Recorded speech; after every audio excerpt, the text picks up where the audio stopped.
Amendment act यानी नागरिकता संशोधन कानून दिसंबर 2019 में राज्यसभा में बिल पेश करते समय केंद्रीय गृह मंत्री अमित शाह ने इसे आशा की एक नई किरण बताया था।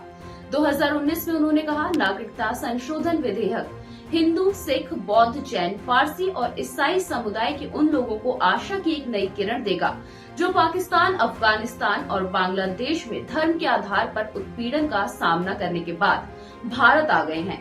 गृह मंत्री अमित शाह ने इस बात पर जोर दिया कि सीएए भारत में किसी भी अल्पसंख्यक के खिलाफ नहीं है और हर एक भारतीय नागरिक के अधिकारों को समान रूप से संरक्षित किया जाएगा। बीजेपी के मैनिफेस्टो में सीएए का काफी पहले से जिक्र होता आया है। मोदी सरकार के पहले कार्यकाल 2016 में इसे लोकसभा में पेश किया गया।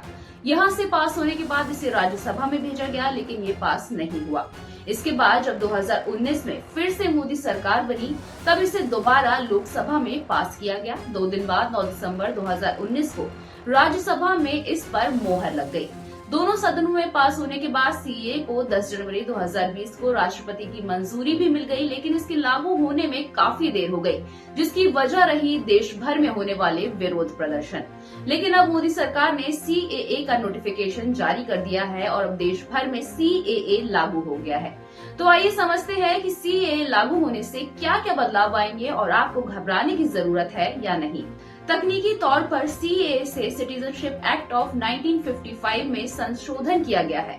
इससे होगा ये कि पाकिस्तान, बांग्लादेश और अफगानिस्तान से आए उन लोगों को नागरिकता मिल जाएगी जो 31 दिसंबर 2014 से पहले किसी न किसी तरह की प्रताड़ना से तंग होकर भारत आए थे।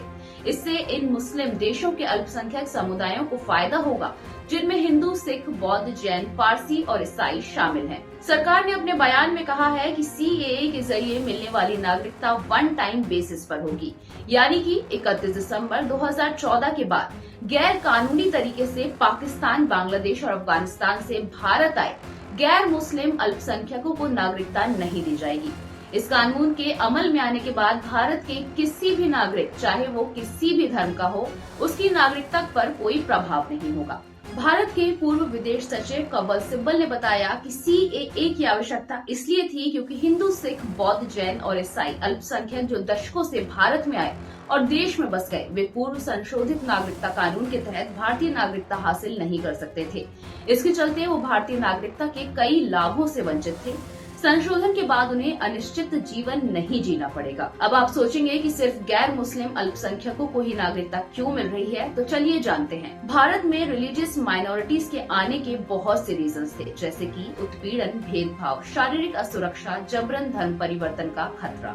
ऑफिशियल फिगर्स की माने तो मुस्लिम मेजॉरिटी नेबरिंग कंट्रीज से बड़े पैमाने पर अल्पसंख्यकों के पलायन की गवाही देते हैं।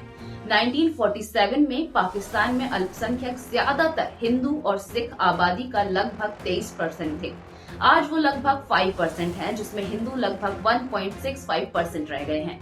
इसी तरह 1971 में जब बांग्लादेश बना तब हिंदू आबादी का 19% थे। 2016 में वे केवल 8% रह गए, जबकि भारत में अल्पसंख्यकों की संख्या 2 गुना हुई है।